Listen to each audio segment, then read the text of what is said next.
The night my mother shouted those words, the air in the living room seemed to harden around my chest. "If you're so smart, then pay your own bills," she yelled, her voice sharp enough to slice through the hum of the ceiling fan. I remember the way the light flickered above us, how my younger cousins froze mid-laughter, how my aunt's mouth stayed half open like she wanted to intervene but didn't dare. Everyone was there. That was the worst part. It wasn't just anger. It was a performance. I stood near the doorway, my shoes still on, my bag hanging from one shoulder. I'd come straight from work, tired but hopeful, carrying the quiet pride of someone who had survived another long day without complaint. I hadn't even raised my voice. All I'd done was suggest, gently, that maybe I could manage my own expenses if I had a little more control over my paycheck. I thought it sounded reasonable. I thought she would hear me. Instead, she laughed, not a warm laugh, the kind that makes people shift uncomfortably in their seats. Then came the words, loud, final, meant to put me back where she believed I belonged. For a moment, I couldn't breathe. My face burned as if every eye in the room had turned into a spotlight. My uncle cleared his throat. My cousin looked down at her phone. No one defended me. No one said my name. Silence can be louder than shouting, and in that moment it crushed me.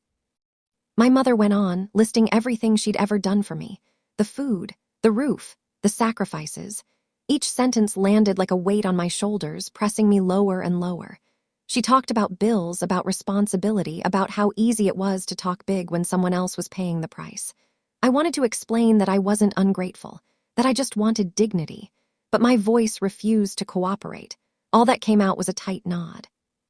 I felt small, not because I was weak, but because I had been made to feel like a burden in a room full of people who were supposed to be family. The irony was cruel.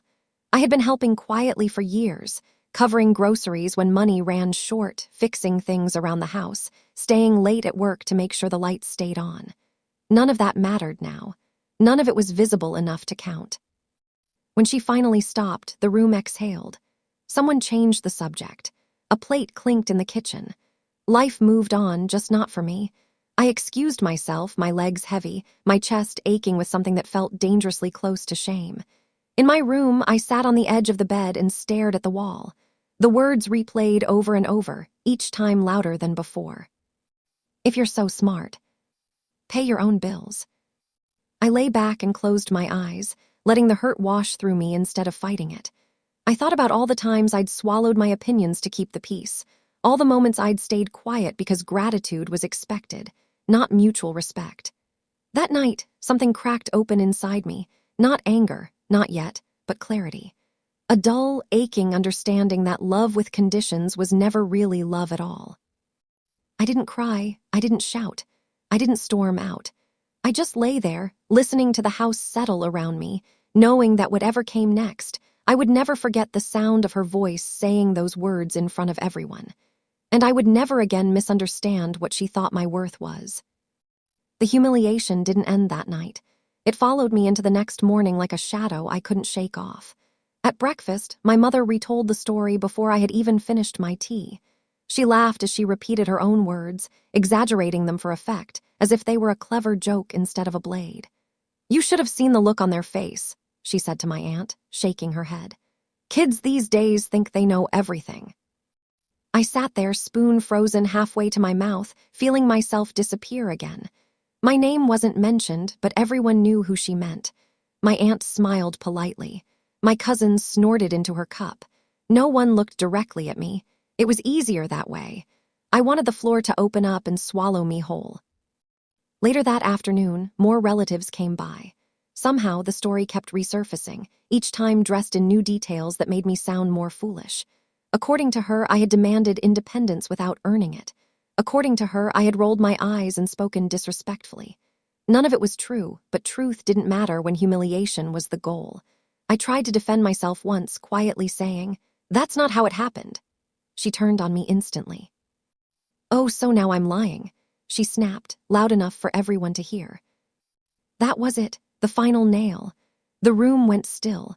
I felt the familiar burn crawl up my neck, but this time something else crept in alongside it, exhaustion. I realized that every attempt to explain myself only gave her another stage, so I stopped. I lowered my eyes and said nothing. The silence felt like surrender, and she mistook it for victory. That evening, she made a point of asking my younger cousin to handle a small bill online. "See," she said, glancing at me, "even she knows how to be useful." Laughter followed, light and careless. I forced a smile that hurt my cheeks and nodded as if I agreed. Inside, something hardened. The humiliation became routine after that. Little comments slipped into conversations like needles, reminders that I lived under her roof, that my opinions were optional, that my intelligence was only valuable when it served her. If I stayed late at work, she scoffed. If I came home tired, she accused me of being dramatic. Every success I mentioned was minimized. Every mistake was magnified. Friends noticed before I did. One of them pulled me aside and asked why I let her talk to me like that. I didn't have an answer. I had been trained to believe this was normal, that respect was something children owed parents, never the other way around. Still, the question echoed in my mind long after. One night, as I lay in bed scrolling through messages I couldn't afford to answer honestly, I replayed her words again. But this time, they sounded different. Less like an insult and more like a challenge. If you're so smart, then pay your own bills. The sting was still there, but beneath it was something sharper, more focused. She had drawn a line without realizing it. The humiliation had stripped me bare in front of everyone, but it had also done something unexpected. It had shown me exactly how little room there was for me in her world. And once you see that clearly, you start to understand that staying silent isn't always weakness. Sometimes, it's the first step toward leaving the stage entirely. After that, I became quiet in a way that unsettled even me, not the sulking silence she accused me of before, but a deliberate one. I answered questions with short, polite responses. I stopped offering opinions. I stopped explaining myself. At dinner, I listened more than I spoke, my gaze steady. My emotions folded neatly away where no one could poke at them. My mother noticed, of course. She always noticed when she lost an audience. "What's wrong with you lately?" she asked one night, suspicion curling around her words. "Why are you so quiet?" "Nothing," I said calmly, and for once it was true. There was nothing left to give her. She scoffed, muttering something about attitude, but I didn't react. That bothered her more than any argument ever had. Silence removed the fuel. Without my hurt, my defense, my explanations, her words had nowhere to land. Still, she kept trying, tossing comments into the air like stones, waiting for the splash. None came. Behind that silence, my life quietly reorganized itself. I began tracking my income and expenses late at night, my laptop glowing softly while the house slept. I stopped sharing details about my work. I opened an account she didn't know about and started setting money aside, small amounts at first, then more as overtime became available. Each transfer felt like reclaiming a piece of myself. I watched carefully, too. I noticed how quickly she claimed credit for anything that benefited the household, how she dismissed struggles that weren't her own. I noticed how relatives laughed along, grateful it wasn't them in the spotlight. The silence gave me clarity. It showed me patterns I'd been too loud, too emotional, too hopeful to see before. She interpreted my quiet as compliance. "See," she told my aunt one afternoon, "they finally understand their place." I stood in the doorway when she said it, holding a grocery bag I'd paid for myself. I didn't correct her. I didn't smile. I just walked past and put the food away. At work, something shifted. Without the constant noise at home draining me, I focused better. I took on tasks no one else wanted, learned things outside my role, stayed late not out of obligation but strategy. My supervisor noticed. Opportunities appeared, not miracles, just doors cracked open enough for someone paying attention. I stepped through quietly. At home, my silence became routine. She complained about my lack of enthusiasm, my coldness, my refusal to engage. "You're acting like a stranger," she said once, offended. I almost laughed. That was the point. Late at night, alone in my room, I allowed myself to feel the things I refused to show her. The anger, the grief, the strange relief. I replayed her words not to punish myself, but to remember why I was doing this. Every bill I planned to pay, every boundary I prepared to set, every step toward independence was rooted in that moment of public humiliation. She thought silence meant submission. She didn't see the groundwork being laid beneath it. She didn't hear the decisions being made in the quiet, the resolve hardening with every unspoken word. And that misunderstanding became my greatest advantage. Because when people believe you are small and obedient, they stop watching closely. And when they stop watching, they never see the power shift coming. The shift didn't announce itself. It crept in slowly, almost politely, the way confidence does when it's earned instead of borrowed. One evening, my mother handed me a utility bill without looking up from her phone. "Take care of this," she said, as casually as if she were asking me to pass the salt. I glanced at the paper, then at her. "I already did," I replied. She frowned, finally looking up. "What do you mean you already did?" "I paid it yesterday," I said, my voice even. "Online." For a moment, she just stared. The room felt strangely balanced, like something heavy had been removed without anyone noticing. She muttered something under her breath and went back to her phone, but the rhythm was broken. She had expected compliance, not competence. After that, things changed. Not dramatically, no apologies, no sudden respect, but subtly. She hesitated before making certain comments. She asked instead of ordered. When relatives visited, she spoke less about my supposed shortcomings and more about how busy I was. The story had shifted, and she hadn't been the one to rewrite it. I started contributing openly, not because I had to, but because I chose to. Groceries, internet, small repairs. Each payment was a quiet declaration. I'm capable. I don't owe you my dignity in exchange for shelter. I noticed how the house dynamics adjusted around that fact. Requests replaced demands. Assumptions dissolved into questions. The real power shift happened the night she tried to embarrass me again. We were all in the living room, relatives scattered on couches, the TV murmuring in the background. She sighed loudly and said, "Must be nice to think you're independent when you still live at home." I didn't raise my voice. I didn't look away. I just said, "I pay my share. If that's a problem, we can talk about me moving out." The room went quiet, not the uncomfortable silence of before, but a stunned one. She blinked, clearly unprepared for the calm certainty in my tone. I hadn't challenged her authority, I'd removed her leverage. "Don't be dramatic," she snapped, but the edge was dull now. "I'm not," I said simply, and I meant it. After that, she avoided the topic entirely. It was as if acknowledging my independence would force her to confront something she wasn't ready to face. The power she once held over me, financial, emotional, narrative, had weakened. Not because I took it from her, but because I no longer depended on it. I began planning my exit quietly, methodically. I looked at apartments during lunch breaks. I ran numbers late at night. I told no one. Power, I'd learned, grows best when it isn't announced. Every step I took made me steadier, calmer. I slept better. I breathed easier. She sensed the distance, though. One evening, she asked, almost softly, "You're not planning to leave, are you?" I met her eyes. "Eventually," I said.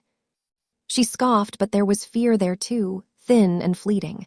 For the first time, she realized I wasn't bluffing. I wasn't posturing. I was preparing.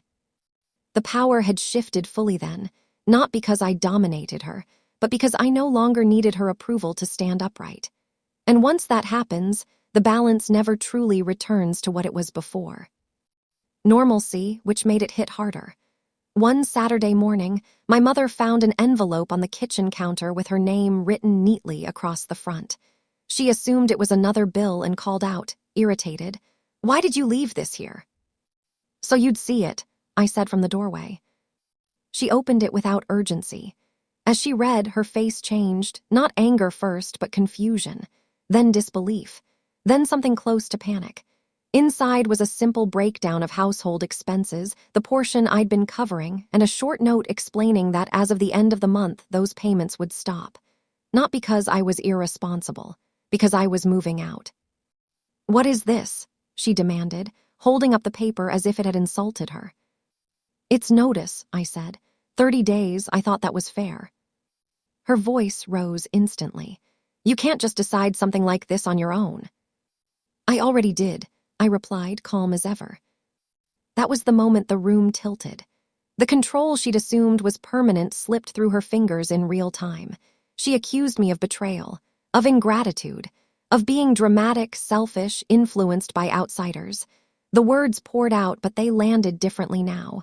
They didn't stick. I listened, nodded once, and let her finish. "I'll be gone by the 1st," I said when she ran out of breath. "Everything's arranged." The shock wasn't just that I was leaving.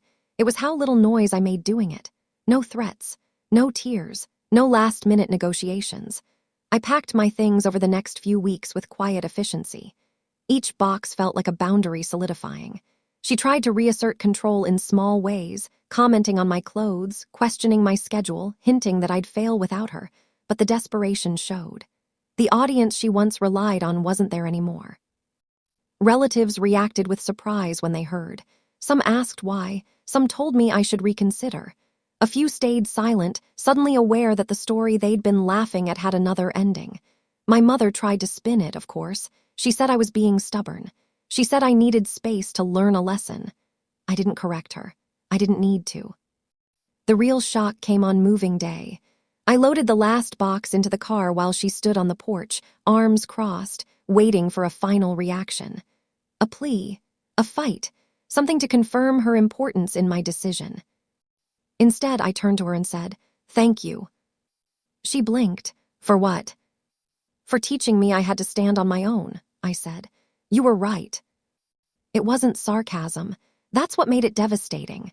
Her own words, returned without anger, stripped of bitterness, transformed into truth. She had challenged me publicly, humiliated me, dared me to survive without her support. And I had listened. I drove away without looking back, my hands steady on the wheel. The shock wasn't loud or vengeful.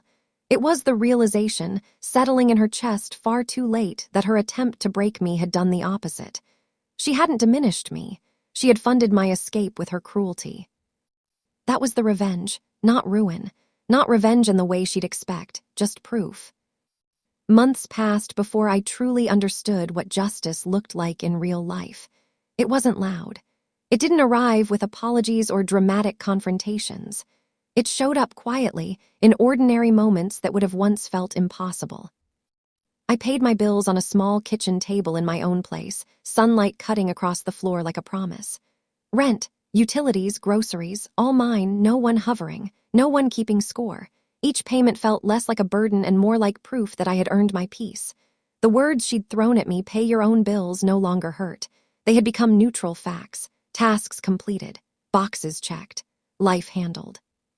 People's attitudes shifted too. Relatives who once laughed awkwardly now asked how I'd managed it. Some sounded impressed. Others sounded uncomfortable, as if my independence had quietly exposed something about their own choices. My mother's stories changed again. Now she said I was strong-willed. Too proud. She framed my success as stubbornness because admitting growth would mean admitting she'd been wrong. We spoke less, but when we did, the balance was different. She no longer raised her voice. She no longer issued commands. Without financial control, without daily proximity, without an audience, her power had thinned. Our conversations were short, polite, distant. And for the first time, that distance didn't feel like punishment. It felt like safety. One evening, she called and mentioned a bill she was struggling with. There was hesitation in her voice, a carefulness I'd never heard before. She didn't demand help. She didn't shame me. She asked. "I'll think about it," I said. And I meant it. That was the justice. Choice. I wasn't obligated by fear or guilt anymore. I helped when I wanted to, not because my dignity depended on it. Sometimes I did help. Sometimes I didn't. Either way, the decision was mine.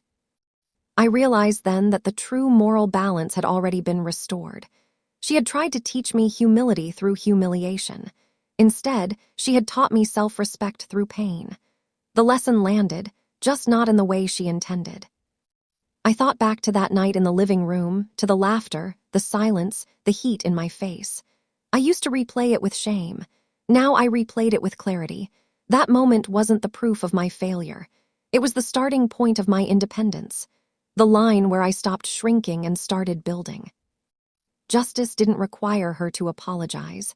It didn't require her to admit anything out loud. Life itself had answered. I stood on my own. I paid my own bills. I lived without asking permission to exist. And she had to live with the knowledge that the power she once used to humiliate me was the very thing that pushed me beyond her reach. The irony was clean and undeniable. She had shouted those words to put me in my place. Instead, she showed me exactly where I didn't belong. And that, in the end, was the most honest gift she ever gave me. Years later, when the memory finally lost its sharp edges, I understood something even deeper. What stayed with me wasn't the pain of her words, but the strength that grew in the space they left behind. Independence didn't just change where I lived or how I paid my bills. It changed how I measured my worth. I stopped explaining myself to people who were committed to misunderstanding me. I stopped shrinking to make others comfortable. When someone raised their voice, I no longer mistook it for authority. I had learned the difference between control and care, between obligation and love. That lesson followed me into every part of my life. At work, I negotiated without apology. In friendships, I chose reciprocity over loyalty at any cost. In love, I recognized respect not as a reward, but as a requirement. The old fear that standing up for myself would cost me everything proved to be a lie. What it cost me was only what had been draining me all along. My mother aged into a quieter version of herself. Time has a way of softening even the sharpest people, not with remorse, but with reality. Sometimes she hinted at the past, circling it without nomming it, as if hoping I would absolve her without her having to ask. I never offered judgment. I never offered forgiveness either. I offered neutrality, boundaries, peace. And that was enough. The irony still makes me smile sometimes. The sentence meant to shame me became the foundation of my freedom. The moment meant to humble me became the moment I finally stood upright. Not in rebellion, not in revenge, but in truth. I paid my own bills. I built my own life. I learned my own value. And no one ever got to shout it at me again.